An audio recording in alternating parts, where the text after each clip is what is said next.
Do you remember the funniest things from the 1960s? The ones that seemed normal then but are now banned? These toys, fads, and habits filled homes and playgrounds with laughter, even as danger lurked. Looking back, how did everyday fun turn into something we could never allow today? Atomic energy lab kits were marketed in the 1960s as the ultimate science toy, a way for kids to feel like miniature physicists. The box included everything you needed: a cloud chamber, Geiger counter, uranium ore samples, and even instructions for conducting atomic experiments at home. At the time, it sounded futuristic, a symbol of progress and the atomic age. Parents proudly bought them, thinking they were giving their kids a head start on science. What they were really doing was handing over a toy that contained actual radioactive material. Yes, the kit genuinely shipped with trace amounts of uranium ore, because in the 1960s, nobody blinked twice at letting kids tinker with radiation in the basement. The safety warnings were minimal, buried in fine print, and kids handled glowing rocks without gloves, goggles, or any real protection. Looking back, it is astonishing these kits were sold in department stores right alongside toy trains and dolls.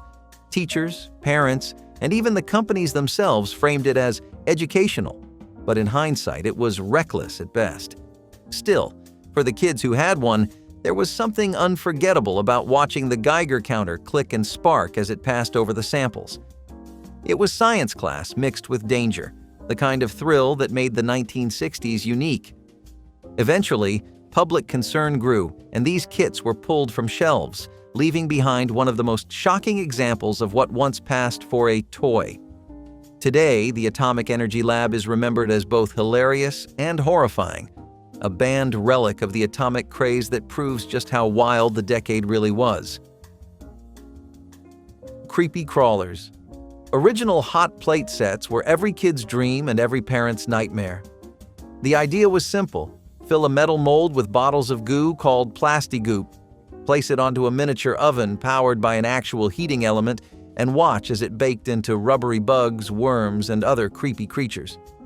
Kids loved the gross results: collectible critters perfect for pranks, trades, or scaring siblings. But the process of making them? That was dangerous.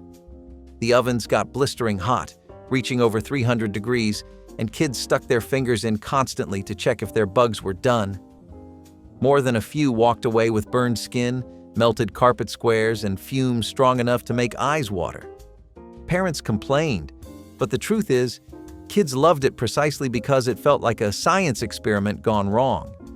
The sizzling smell of cooking plastic-filled kitchens, and the danger only made the final results feel cooler. The 1960s version had virtually no safety guards, no protective covers, and no timers, just a hot plate sitting on your counter waiting for accidents to happen. Later decades saw safer re-releases, but the original Creepy Crawlers kit became infamous as the kind of toy that could only exist in an era where danger was brushed aside as part of the fun. For kids, it was thrilling. For parents, it was terrifying. No wonder the original was eventually banned. Wham-O Super Elastic Bubble Plastic was one of the weirdest toys of the 1960s and one of the most dangerous. It came in little tubes of colorful goo that kids squeezed onto the ends of plastic straws. From there, you blew into the straw and the goo expanded into balloon-like bubbles that looked magical. Unlike regular balloons, these were stretchy, translucent, and could be shaped into wild forms. But there was a problem, a dangerous one. The goo contained toxic chemicals, including polyvinyl acetate, and blowing through the straw meant kids were inhaling noxious fumes directly into their lungs. It smelled terrible, left sticky residue everywhere, and more than one kid ended up with a headache after a bubble-blowing session. Parents quickly realized this was not your average harmless balloon toy. The bubbles themselves were fragile, often popping into messy shards of goo that stuck to hair, skin, and clothing. Still, it was hilariously fun at the time. Kids loved making giant, wobbly blobs, even as parents coughed from the fumes filling the living room. Eventually, health officials raised alarms, and Wham-O had to phase it out. Today, super elastic bubble plastic lives on in memory as both funny and frightening. the kind of toy that made kids laugh and adults wonder how it was ever allowed on store shelves. Cap guns with realistic metal finishes were staples of the 1960s toy aisle, part of a long tradition of cowboy and outlaw roleplay. They looked and felt almost identical to real pistols, right down to the weight of the metal frames. Kids strapped them into holsters, spun them on their fingers, and staged epic shootouts in the backyard. The appeal was obvious. They felt grown-up, tough, and dramatic. But the danger was equally obvious. Police officers and bystanders often mistook them for real firearms, leading to countless close calls and tragic misunderstandings. Kids carried them openly in public, sometimes tucking them into waistbands or waving them on playgrounds, not realizing how convincing they looked. Add in the caps themselves, which made real pops and smoke, and you had toys nearly indistinguishable from live weapons. Parents shrugged it off, but authorities began to raise alarms. Reports of accidents and mistaken identities piled up until regulations demanded toy guns be painted bright colors or have orange tips. The realistic metal finish was banned, leaving behind a strange mix of nostalgia and regret. Kids remembered the backyard duels fondly, but adults came to see them as a chilling reminder of just how unsafe the line between toy and reality could be. Toy soldier grenades with firecrackers inside were every parent's worst nightmare disguised as innocent playthings. These looked like small plastic grenades, the kind kids tossed around during backyard war games. But instead of just being props, they came loaded with actual firecrackers inside. You twisted the top, pulled a string, or struck a match to set them off, then hurled them across the yard for a loud bang. The thrill was undeniable. Kids loved the sound, the smoke, and the chaos of pretend battles. But these toys were literally small explosives, and they caused burns, fires, and injuries more times than anyone could count. Parents watched in horror as kids lit fuses with matches, held on too long, or threw them in the wrong direction. In many cases, the grenades shattered on impact, sending bits of plastic flying dangerously close to eyes and skin. Schools, neighborhoods, and eventually regulators moved quickly to ban them, labeling them as outright hazards. Still, for the kids who got to play with them, they were unforgettable. The ultimate blend of pretend soldier games and real-life fireworks. Today, they are remembered as one of the funniest yet scariest examples of how far toy makers once pushed the limits of fun. Whammo Water. Wiggle was marketed as a fun backyard sprinkler, but in practice, it was chaos. The toy was a long plastic tube attached to a garden hose with a goofy head on the end. Once the water was turned on, the head whipped wildly in every direction, spraying water unpredictably. It was hilarious at first, like a wiggling snake thrashing across the lawn. But then reality hit. The water wiggle whipped with such force that it smacked kids in the face, left bruises, and even knocked a few teeth loose. Parents tried to supervise, but the toy was completely uncontrollable once the water pressure kicked in. Some kids ended up in tears while others laughed hysterically at the unpredictable thrashing. It became less of a sprinkler and more of a dangerous hose weapon. Whammo eventually recalled it after too many injuries piled up, but for a time, it was one of the most bizarre and memorable backyard toys of the 1960s. Looking back, it is funny to think kids begged for what was essentially a water-fueled whip to the face.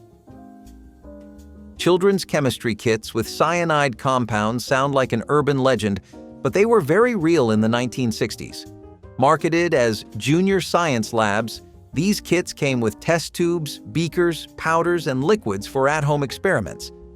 Kids could mix acids, test pH levels, and create small chemical reactions right at the kitchen table.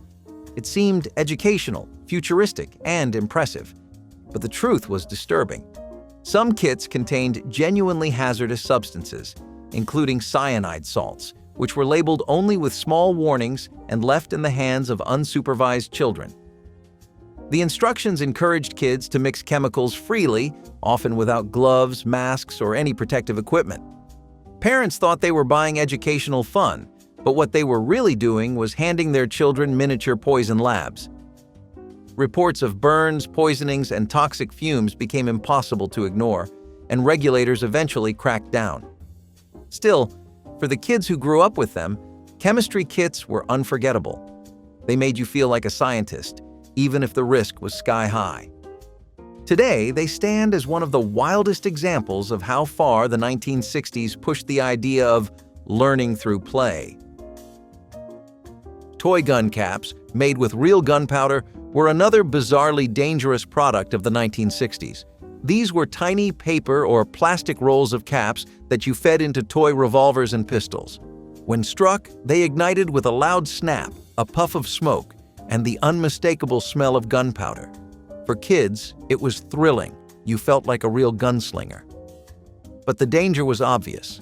The caps could misfire, explode prematurely, or burn skin when handled too closely, leaving kids with scorched fingers or worse.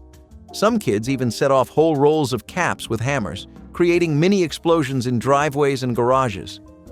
Parents complained about burns, but kids thought it was part of the fun. Eventually, regulations changed the formula, removing real gunpowder and making caps much safer. Still, the original versions remain infamous, a mix of nostalgia, laughter, and a reminder of how much trust toy companies once placed in children's ability to handle explosives. Gas-powered model airplanes were one of the most thrilling toys of the 1960s, but also one of the riskiest. These were not battery-operated plastic planes. They were small but fully functional models powered by real gasoline engines. Kids fueled them up, pulled starter cords, and watched them roar into flight. The sound and smell were unforgettable, like having a miniature motorcycle in your hands. But the risks were obvious. The spinning propellers were sharp enough to slice fingers, and the gasoline posed fire hazards if spilled or mishandled. Kids often tried to start them without supervision, leading to accidents and emergency room visits. Parents found themselves dealing with burns, cuts, and the occasional runaway plane crashing into neighbors' yards. Despite the dangers, the planes were wildly popular, offering a sense of realism no battery-operated toy could match. Eventually, they were restricted and replaced with safer versions, but for the kids who grew up with them, nothing matched the thrill of launching a roaring gas-powered plane into the sky. Mini hammocks without spreaders were sold in the 1960s as fun backyard loungers for kids, but they turned into a nightmare.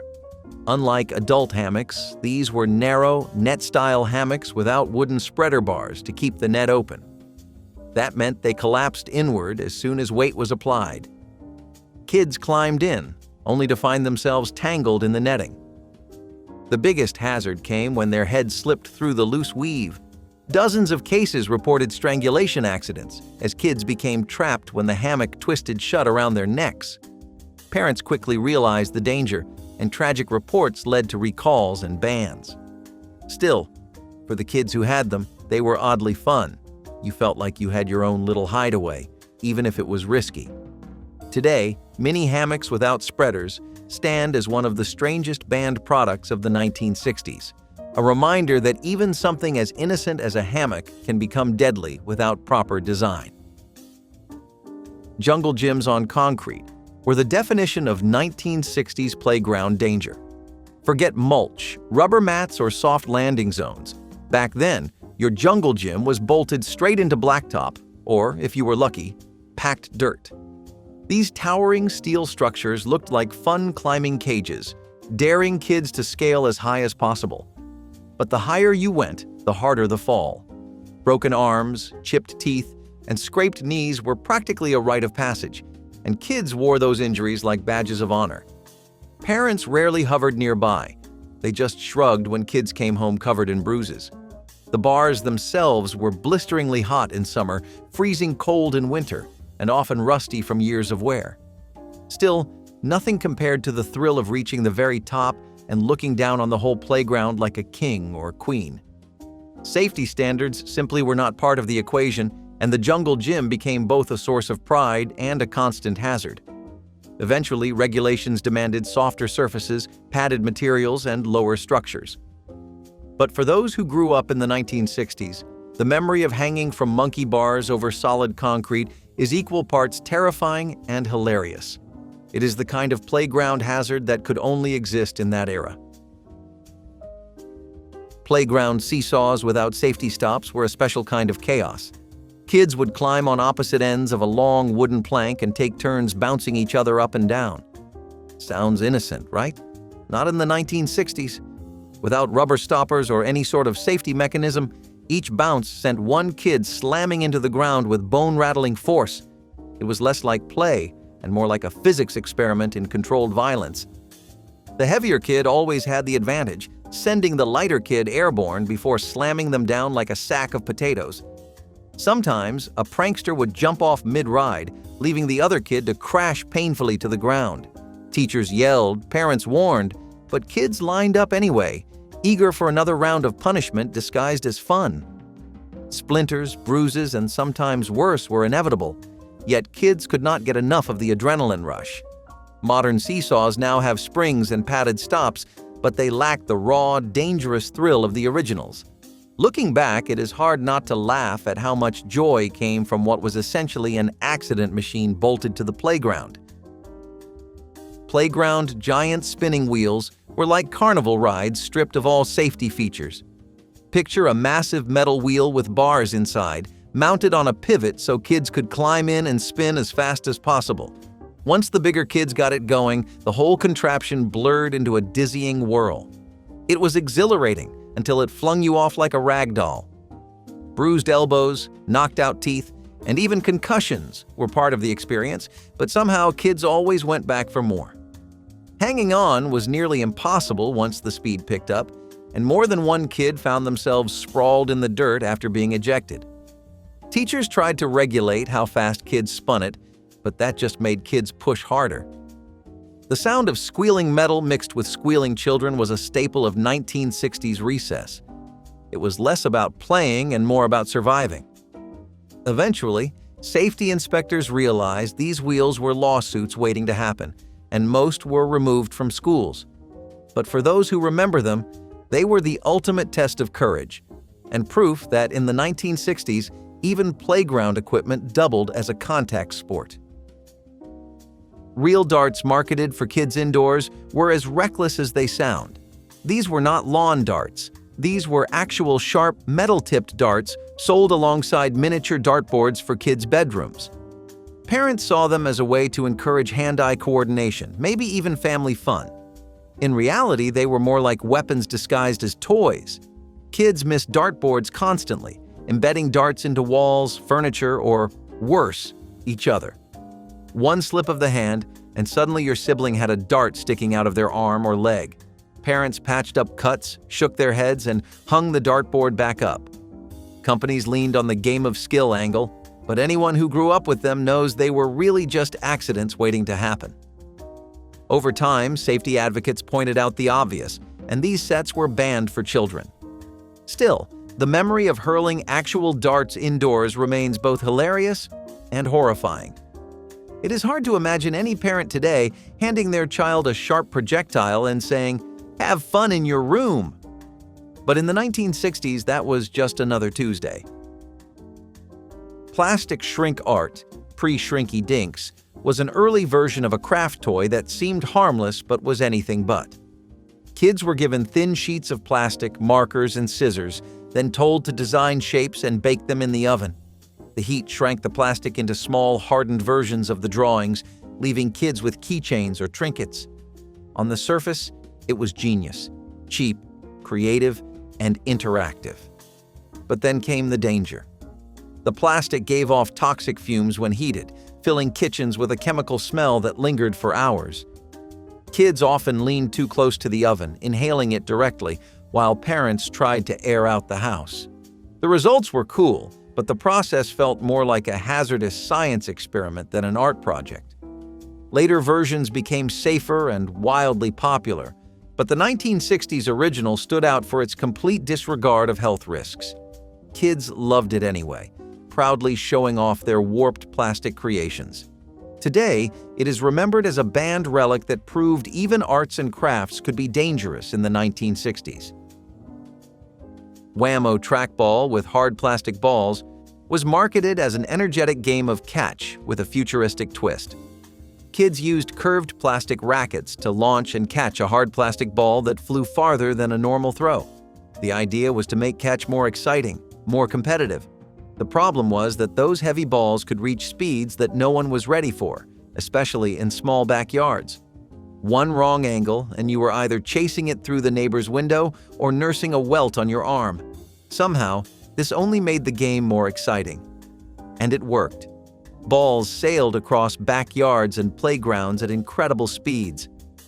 The only problem? When one of those balls clocked you in the head, it felt less like playtime and more like a concussion waiting to happen. Kids misjudged the arc constantly, leading to busted lips, bruises, and plenty of accidental injuries. Parents hated the noise, neighbors hated when balls flew into their yards, but kids adored the chaos. The harder you threw, the funnier the outcome, even if someone limped away afterward. Whammo eventually redesigned it with lighter balls, but the 1960s original became infamous for turning catch into a contact sport. Looking back, trackball was equal parts fun and disaster, perfectly in line with the decade's anything-goes toy culture. Whammo Air Blaster was one of the strangest toy guns of the 1960s. It was a giant plastic contraption shaped like a bazooka, but instead of firing projectiles, it shot concentrated blasts of air. The bursts were powerful enough to knock over paper cups, ruffle hair, and even blow out candles. The ads bragged you could blast a target from across the room, and for once the commercials were not exaggerating. Kids tested it on everything: stacked blocks, pets, even unsuspecting siblings sitting too close. The whoosh of air became a battle cry that every kid wanted to master. For kids, it was hilarious, a weapon that did not need ammo. But it did not take long for things to go wrong. The air pressure was strong enough to sting if fired at close range, especially into ears or eyes, and plenty of kids discovered this the hard way. Parents complained about headaches, dizziness, and even minor injuries from kids misusing the toy. Still, the laughter outweighed the risks for most children, who used it to start impromptu wars in backyards and basements. It was one of those toys that seemed harmless until you saw it in action. Eventually, concerns about eye safety got it banned, but the memory of blasting friends with invisible ammo remains one of the funniest stories of 1960s playtime. Smoking candy toys, often sold as bubble pipes, were exactly what they sound like, candy-shaped to mimic tobacco pipes. Kids dipped the end into sugary liquid and blew bubbles through it, pretending to puff smoke just like adults. To grown-ups at the time, it was marketed as innocent fun, a way for kids to copy their parents. Of course, the novelty wore off fast once the sugary liquid leaked everywhere, leaving sticky trails down kids' shirts. Pets tried to chase the bubbles, parents tried to ignore the mess, and kids thought they looked cooler than they really did. It was messy, silly, and totally unforgettable. But the reality was bizarre. These toys openly encouraged kids to mimic smoking habits at a time when cigarettes were everywhere. Parents handed them out at parties, and kids strutted around blowing bubbles like miniature professors or mob bosses. The candy itself was sweet, but the message was strange, glamorizing smoking in the form of play. Eventually, public health advocates called them out, and bubble pipes vanished from shelves.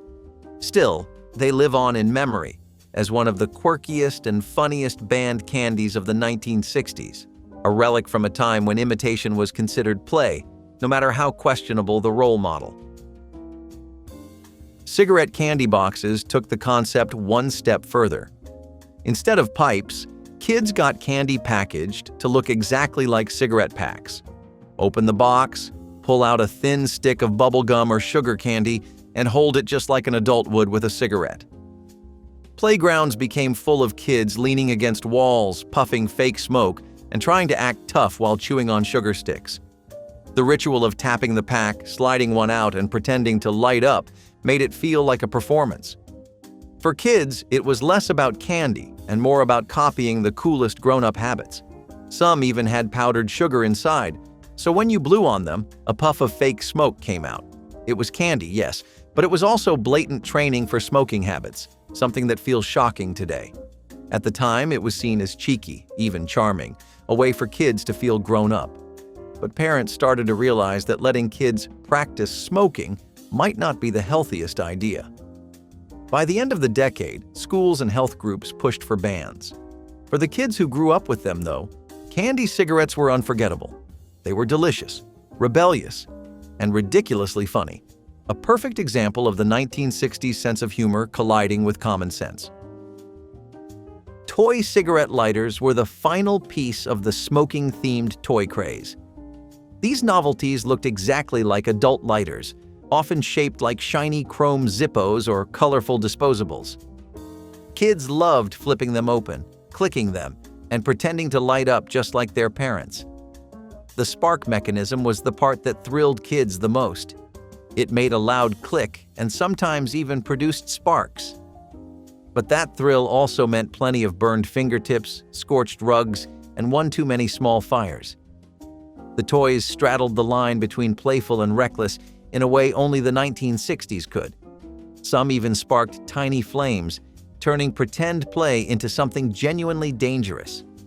The idea of handing kids a toy that mimicked fire-starting tools seems insane now, but in the 1960s, it was sold as just another grown-up plaything.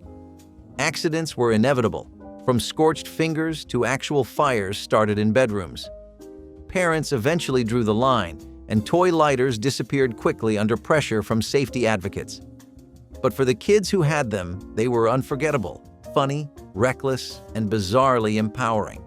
Looking back, toy cigarette lighters are a perfect symbol of the 1960s, a mix of innocence, danger, and humor that could never exist today.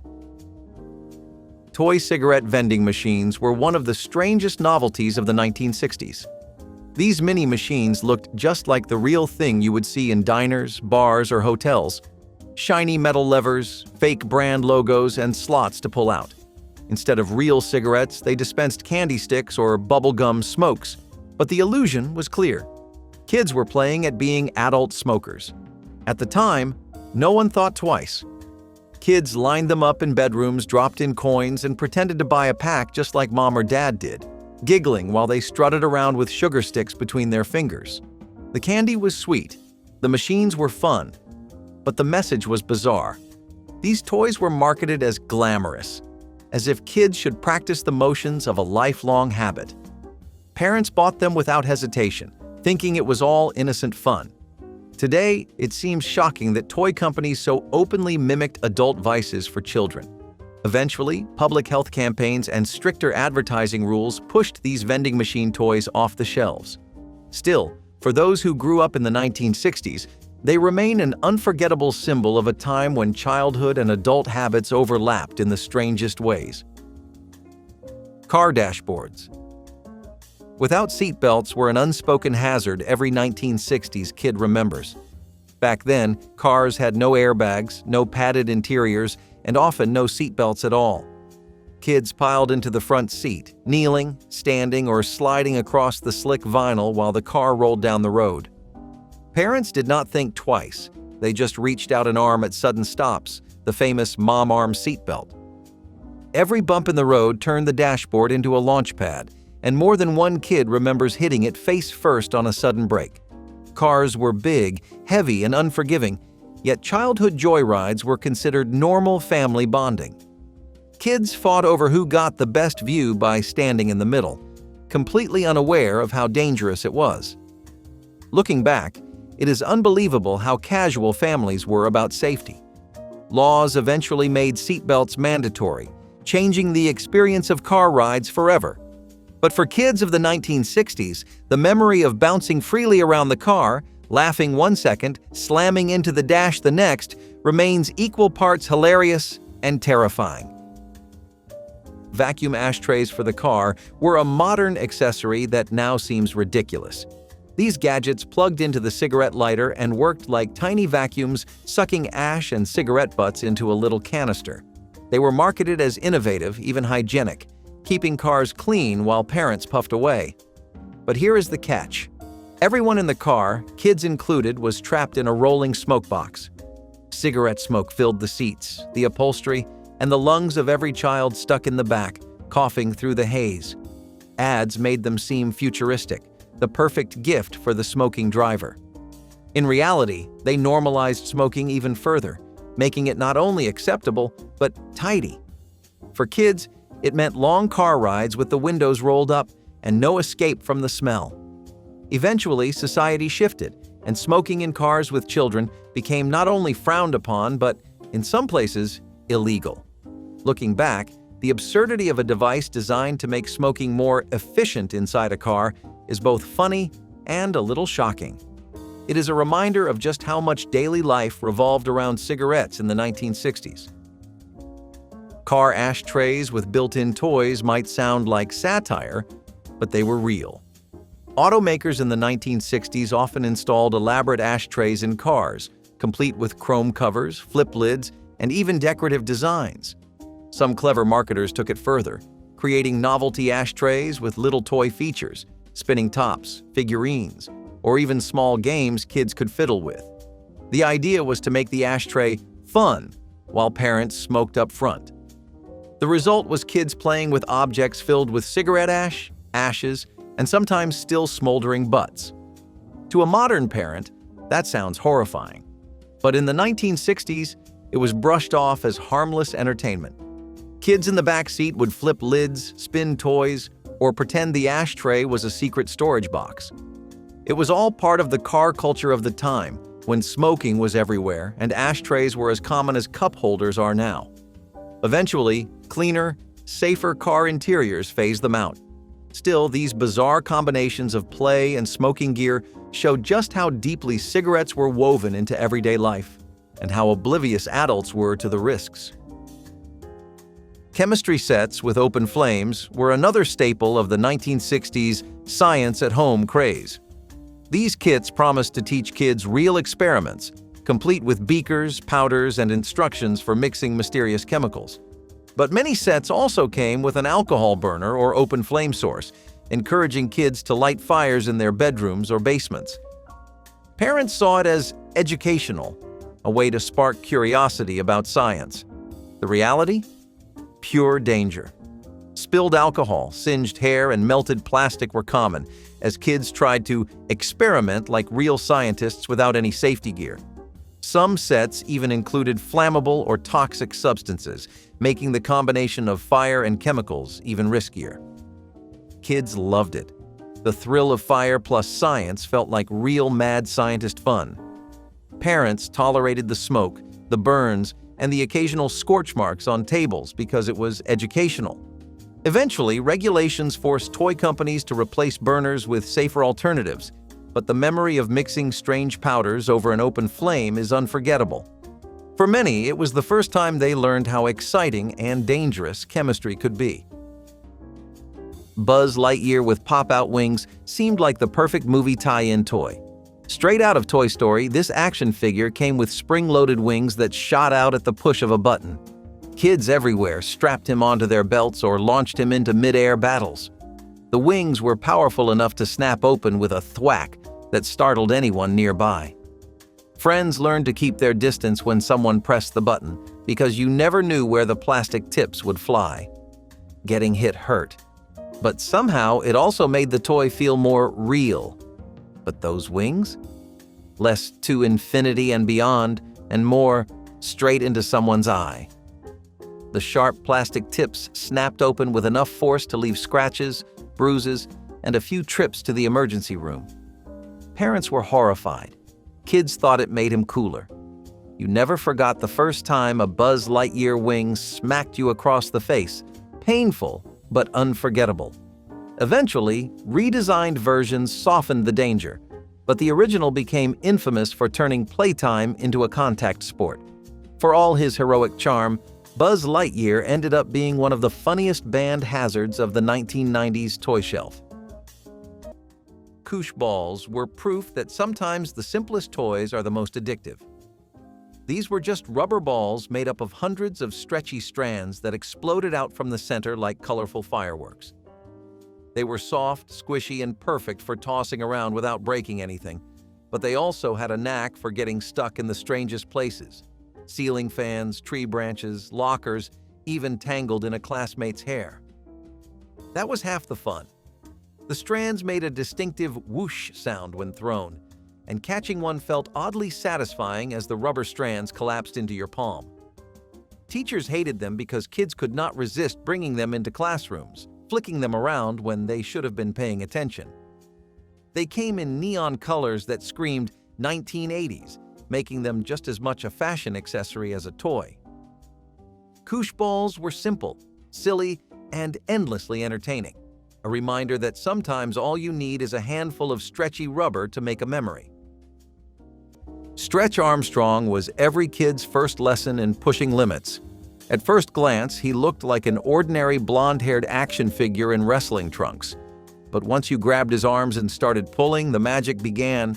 Stretch could extend over 3 feet and still return to his original shape. And that blew kids' minds.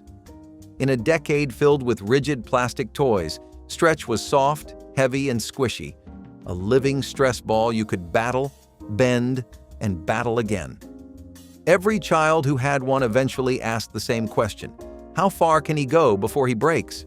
Some froze him, some boiled him, some tied him to door handles and pulled. Most Stretch Armstrongs met tragic ends, with oozy red gel leaking out like a horror movie. But it was all part of the experience. He was a science experiment you could hug. And even if he only lasted a summer, the memory stayed. He was not just a toy. He was a challenge, an obsession. And for many 1970s kids, Stretch Armstrong was the first thing they ever tested to destruction just to see what would happen. That weird, heavy feeling in your hands, that was resilience. That was curiosity. That was pure childhood. The all-you-can-fit junkyard was not a store. It was a scavenger hunt with tetanus on the side. Dad would wear his work pants, which meant they had oil stains older than you were, and he would grab a wrench like he was Indiana Jones about to head into the temple. The guy at the front desk waved him through like an old friend. "Take whatever you can carry," he said, and Dad took that as a challenge. Rows and rows of sun-bleached cars with their guts spilled out, broken washing machines, and lawnmowers that had definitely seen war. Dad would pop a hood, grunt like he found treasure, and climb inside the thing like he was becoming one with it. Meanwhile, you were busy poking through the wreckage and came across something unforgettable, an actual raccoon skull. No idea how it got there. You just knew it was going in your backpack. At some point, Dad would emerge, sweaty and victorious, holding a car mirror or some hose that just needed a clean. It was less about the parts and more about the hunt. And when the sun started setting and he said, "We've got time for one more stop," you hoped it would be the fishing hole, the one no one else knew about. Slap bracelets were the toy that hit your wrist and hit peak popularity, almost overnight. They were simple. A metal strip wrapped in colorful fabric that snapped around your arm with one satisfying motion. One moment it was straight, the next it curled tight, clinging to your wrist like a coiled snake. Every kid had one. Some had dozens, trading them like currency during recess. They came in neon colors, animal prints, sparkles, and cartoon characters. The louder the snap, the better. Some kids got so good they could slap them onto their arms without looking. But with popularity came problems. Schools started banning them. Parents worried about the metal underneath. Rumors flew about kids cutting themselves open with a rogue bracelet that had been peeled apart. That only made them cooler. Everyone wanted the forbidden accessory.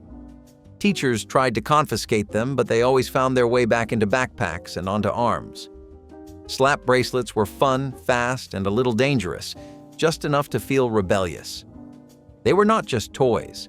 They were fashion statements, fidget tools, and tiny thrills rolled into one. And even now, the sound of that sharp snap is enough to take you right back to 4th grade. They were not just for carrying sandwiches and juice boxes. They were badges of honor. In the 1970s, metal lunchboxes with cartoon characters were everything to a kid. You marched into school like you owned the place if you had the Brady Bunch, Scooby-Doo, or Fat Albert slung over your arm.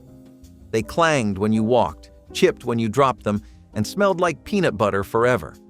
But they were yours. The thermos inside matched the design, with a plastic cup that screwed on top and often leaked just enough milk to give the lunchbox that signature sour scent. You would line them up on the windowsill during class or hide secret notes inside the lid. The paint would eventually chip, the latches would rust, but you never wanted to give it up. Today, they have been replaced by soft-sided, logo-free lunch carriers. But for those who grew up in that era, seeing one again brings back the sound of the bell, the taste of a bologna sandwich, and that magical feeling of opening your box and hoping you got a Hostess cupcake instead of raisins. They were loud, proud, and deeply personal. One glance at the dented metal, and the memories rush back like a school bell in September. Corgi toys were more than just cars. They were miniature masterpieces. Introduced by British company Metoy in the late 1950s, they reached peak popularity in the 1960s with American kids who were obsessed with anything fast, shiny, or connected to TV and movie heroes. These die-cast vehicles were small enough to fit in your pocket, but detailed enough to spark hours of imaginative play. Police cars came with real-looking sirens. Race cars had working hoods. And the crown jewel? The James Bond Aston Martin DB5, complete with ejector seat, pop-out machine guns, and a hidden bulletproof shield. For kids growing up in the 1960s, it was the coolest thing you could own. Movie magic shrunk down and placed in your palm. Corgi cars raced across kitchen floors, crashed down backyard driveways, and survived countless shoebox battles. They felt heavier than Hot Wheels, sturdier than Matchbox, and somehow more real. Over time, most got scratched, dented, or lost. But finding one today, even chipped, brings back the joy of flipping it over to read the brand stamp and revving it across a table edge. They were not just toys. They were little slices of the world, only faster. The Snack Attack board game looked innocent. Just a silly game where you launched fake plastic food pieces into a rotating mouth. Kids lined up pizza slices, cookies, and chips, flinging them across the board while laughing at the chaos. The goal was to feed the mouth, but most of the time the food went flying everywhere else. It was impossible to play without someone crawling under the couch or digging behind furniture to retrieve missing snacks. More than once, a dog or toddler snatched up a plastic cookie and tried to chew it like the real thing. The chaos of it all made the game even funnier, even if parents were less amused. That was where the danger came in. Those plastic snacks were just the right size to become choking hazards, and plenty of parents found kids chewing on them instead of playing the game. Still, it was hilarious fun. The game was loud, messy, and filled with laughter as pieces ricocheted off walls and disappeared under couches. Like many 1990s toys, it was banned not because kids disliked it, but because they liked it too much, and a few too many trips to the ER followed. Glowworm was one of those toys that seemed so simple but left a huge impression. Shaped like a plush caterpillar in pajamas, it lit up with a soft glow when you squeezed its body. At bedtime, that glowing face was both comforting and, let's be honest, a little eerie. Some kids swore glowworm helped them fall asleep faster, while others admitted it kept them awake because they could not stop staring at its glowing face. Parents, meanwhile, loved the fact that it worked as a toy and a nightlight at the same time. Even when the batteries started to fade, kids still squeezed it, hoping for just one more faint flicker of light. Some kids loved snuggling up to their glowworm as a nightlight substitute, while others thought it looked like an alien staring back at them. Either way, it became a must-have bedtime buddy in the 1980s. The commercials showed smiling kids drifting off peacefully, clutching their glowing pail as if it guaranteed sweet dreams. In reality, that soft vinyl head sometimes got a little creepy in the dark, with its faint green light flickering as the batteries wore down. Still, glowworm was memorable because it mixed the comfort of a stuffed animal with the practicality of a nightlight. It was cute, strange, and oddly magical all at once. Just the kind of weird charm that made 1980s toys unforgettable. Simon was not just a toy. It was a glowing memory test disguised as a game. When it was released in 1978, nothing else looked or felt like it. A black plastic disc with 4 glowing quadrants, red, green, blue, and yellow, it dared you to follow its sequence. And with each round, it got faster, more intense, more impossible.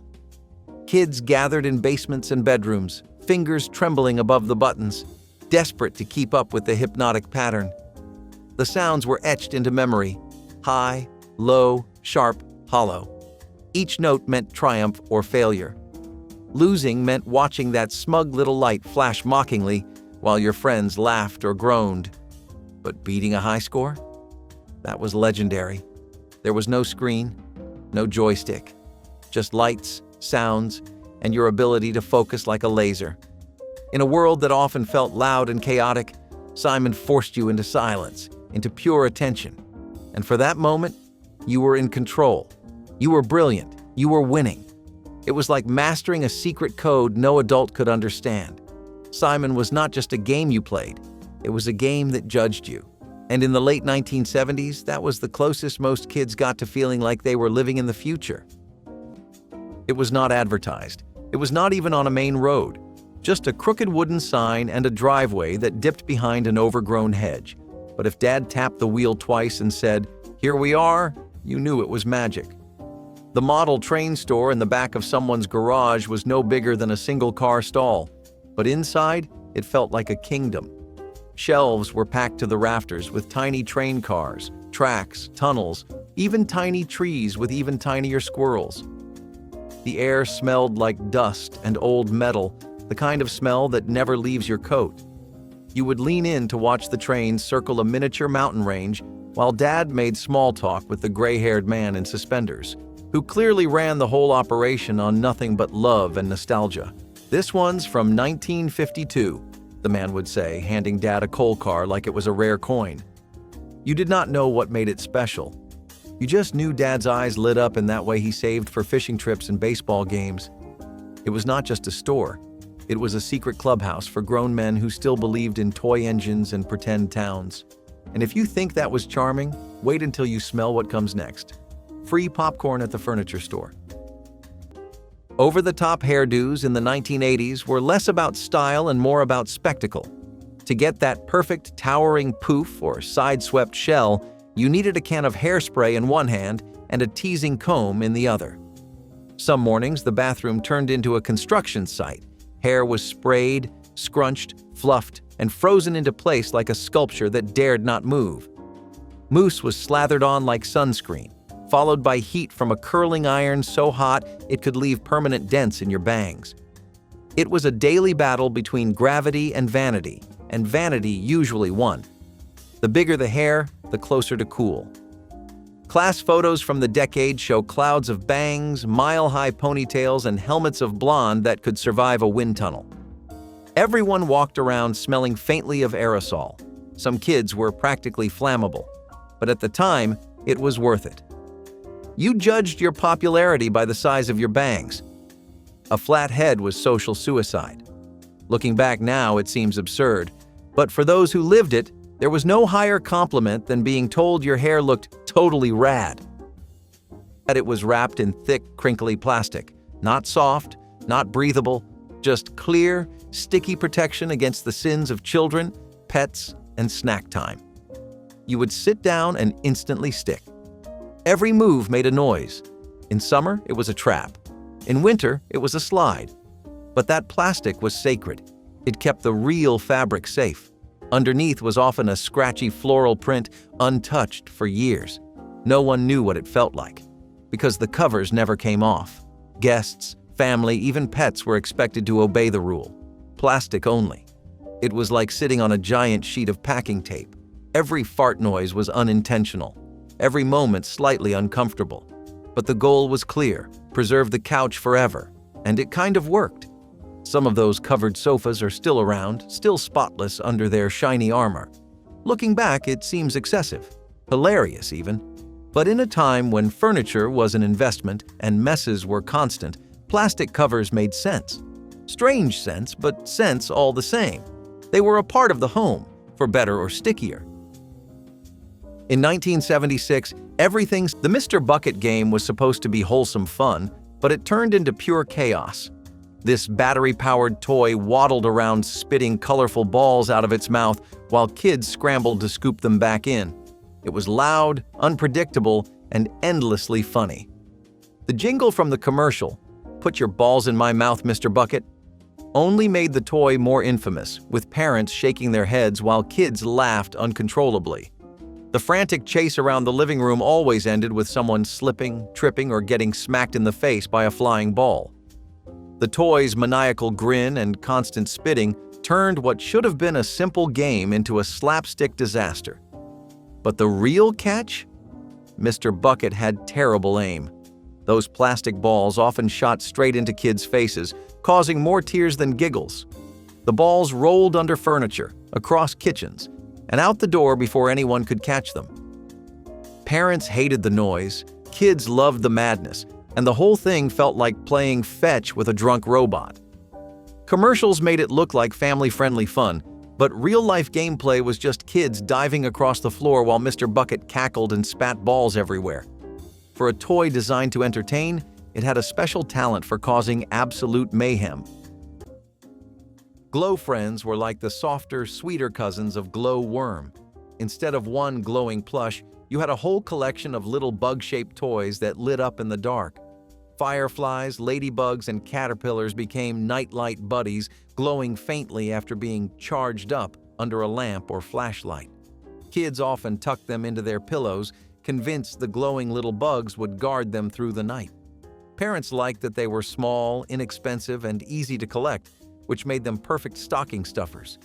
Entire bedroom shelves were sometimes lined with glowing insects, turning kids' rooms into twinkling mini-galaxies at bedtime. They were small enough to tuck under your pillow or line up on your nightstand, making bedtime feel a little less lonely. The glow did not last very long, but kids did not care. Just the idea that their toy could light up felt magical. They came in bright pastel colors, with big smiling faces that looked friendlier than any real bug ever could. Parents loved them because they were marketed as soothing bedtime pals, and kids loved them because they seemed alive when the lights went out. Glow Friends were part toy, part comfort object, and all nostalgia for anyone who grew up in the 1980s. Teddy?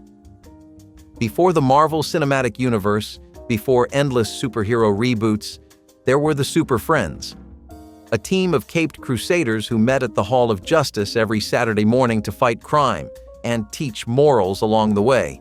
Superman, Batman, Wonder Woman, Aquaman, all voiced with booming authority and unwavering goodness. It was not about grit, it was about greatness. The animation was stiff, the stories were simple, but that did not matter. To 1970s kids, this was the Justice League. This was how you learned right from wrong. Every episode ended with a lesson, a reminder to share, to be brave, to tell the truth. The villains were rarely scary. What mattered was how the heroes responded, with courage, teamwork, and always a plan. Super Friends made you believe in justice, not as an abstract concept, but as something you could live out. On the playground, in your house, in your heart. It was not just fantasy. It was a moral compass, and those heroic theme songs still live somewhere in the back of every grown-up's mind. It made you believe that heroes were real, and that maybe, just maybe, you could be one too. The Smoky Pool Hall was absolutely, positively not for kids, except for the one time Dad brought you and said, "Just this once." The room smelled like cigars, old felt, and secrets. Neon beer signs buzzed faintly, casting colored light across rows of tables where grown men hunched like philosophers over green cloth. Dad walked in like he owned the place. A couple of the regulars nodded his way, and one said, "Got the kid today, huh?" Dad just grinned. He set up at table 3, his lucky one, and handed you a cue that was a little too tall. "Always chalk it first," he said, demonstrating like he was passing down a family recipe. You took the shot. It was terrible. He applauded anyway. Dad sank a tricky bank shot and winked. "Still got it," he said. You wanted to believe he never lost it. No prizes, no points, just the sound of laughter echoing through smoke and sawdust. And when you stepped outside, your shirt smelled like the pool hall for the rest of the day. But the best part? That memory was yours forever. And next up, we are heading someplace even stranger, where camo jackets and canteens turned kids into explorers. Before streaming, before boomboxes, there was the handheld AM transistor radio. It fit in your palm, had a tiny metal antenna, and brought the world to your ears one scratchy signal at a time. You turned a dial hoping for a station that came in clear, Sometimes music, sometimes baseball, sometimes late-night talk that made you feel like an adult. The static was constant, the sound was tinny, but the magic was undeniable. You could carry it anywhere. Into the backyard, under the covers, on long car rides. It was your secret channel to everything that mattered. Some had fake wood paneling. Others were neon or chrome. You might remember using a single earbud, just one, while your parents talked nearby. That little radio was a lifeline, to top 40 hits, to the ball game score, to stories told in the dark, and you treated it like treasure. Batteries died fast, but you always had spares. You knew the stations by heart, and even when the sound cut out, you waited, hoping it would come back. That simple, static-filled box gave you a sense of independence. You were connected to something bigger. Even if all you got was weather and warnings, it still felt like power. Slide projectors were the original family theater. Before smartphones and digital albums, the only way to share vacation photos was by dimming the lights, pulling down a screen or a blank wall, and clicking through a carousel of 35mm slides. You could hear the quiet hum of the machine, the mechanical clunk as each new photo dropped into place, and the occasional groan from someone who had already seen them twice. But there was magic in it. These evenings were about more than just pictures. They were about storytelling. The beach trip where Dad sunburned his feet. The blurry shot of Grandma mid-sneeze. The perfectly framed sunset over the Grand Canyon. Families would laugh, tease, and remember together, sometimes with popcorn, always with commentary. The projector cast not just images, but atmosphere, the darkened room, the warmth of shared memory, and the feeling that what you were seeing mattered because everyone else was seeing it too. Slide projectors may be obsolete now, but for those who grew up in the 1960s, they were a rite of passage, a way to relive moments in slow, glowing frames, one dusty click at a time. Boglins were another bizarre creation that somehow turned creepy into cool. These were rubber hand puppets that looked like swamp goblins with wrinkled faces, glowing eyes, and slimy skin textures. You slipped your hand inside and suddenly had control of a blinking, snarling little monster that could move its eyes and mouth. They came packaged in little plastic cages, complete with bars, as if you were adopting a dangerous creature from a swamp. The marketing leaned into this.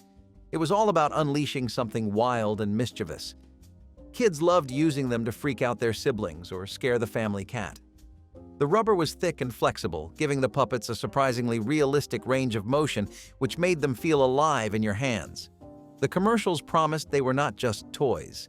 They were creatures waiting to be let loose. It was equal parts fun and unsettling, the kind of toy you brought to school just to get a reaction. While parents thought they were strange and maybe even a little ugly, kids saw Boglins as proof that toys did not have to be cute to be entertaining. They were slimy, weird, and unforgettable. A perfect slice of 1980s toy insanity.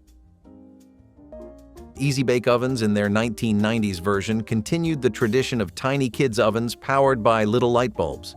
On paper, it sounded safe. Just a light bulb, right? But anyone who ever owned one knows those ovens got hot enough to burn skin in seconds. There were countless stories of kids yelping as they tried to slide their hand in too quickly, only to realize the oven door was basically a heat trap. Even the treats inside could be dangerous, with molten fudge or cake batter sticking to fingers like glue. Parents hovered nearby, torn between pride in their kids' independence and worry about the next burn. Sliding your hand in to grab a cake or cookie often meant singed fingers or worse.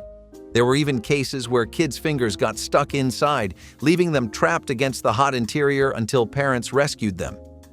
Despite the risks, the thrill of baking your own cupcake was irresistible. Kids proudly served undercooked brownies or overcooked cookies to their families, smiling through the burns. Easy Bake ovens were equal parts culinary magic and household hazard.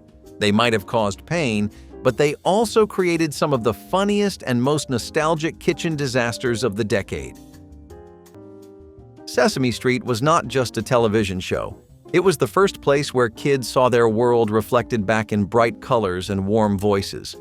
Premiering in 1969 but defining childhood through the 1970s, it took learning and made it joyful, silly, and deeply human. The show blended puppets with real people, laughter with lessons, and music with meaning. Where else could you find a giant yellow bird, a grumpy green trash can dweller, and a count who taught you math by laughing? For kids growing up in uncertain times, Sesame Street was a steady friend. It taught numbers and letters, sure, but it also taught kindness, empathy, and how to exist in a world full of different faces and feelings. It was playful, but it never talked down to you. It made you feel smart, capable, seen. And in a world where grown-ups often brushed kids aside, Sesame Street looked you in the eyes and said, "You matter." It made television personal. It turned characters like Elmo, Cookie Monster, and Grover into lifelong companions. And it was not afraid to get serious, talking about loss, identity, and family in ways that stuck. For an entire generation, learning started not in school, but on a stoop at 123 Sesame Street. Leg warmers were a fashion miracle, pointless and perfect all at once. Originally designed for dancers to keep their muscles warm, they jumped out of the studio and into the mainstream thanks to aerobics videos and pop culture icons. Suddenly, everyone was wearing them, over tights, over jeans, even over bare legs. They came in neon, in stripes, in fluffy pastels. Some matched outfits, others clashed proudly.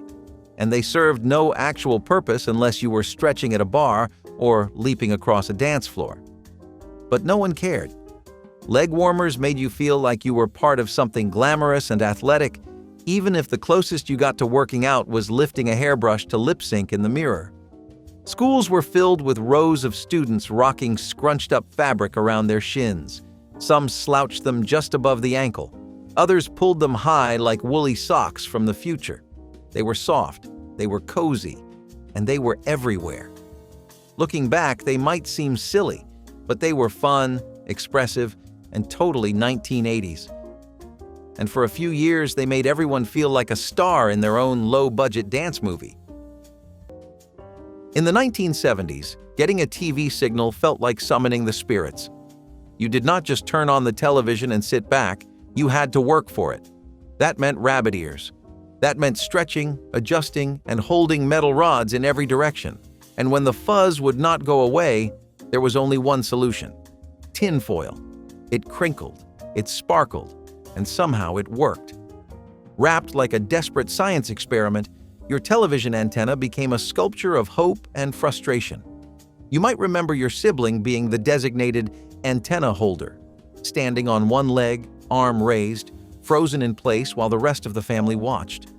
It was trial and error, comedy, and chaos. The goal? A clear picture, even if it only lasted 5 minutes.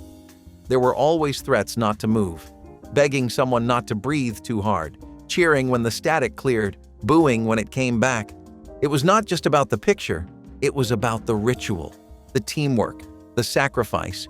You learned patience, you learned creativity. You learned that a ball of tinfoil could mean the difference between watching your favorite show or sitting in silence. It was frustrating, ridiculous, and completely unforgettable.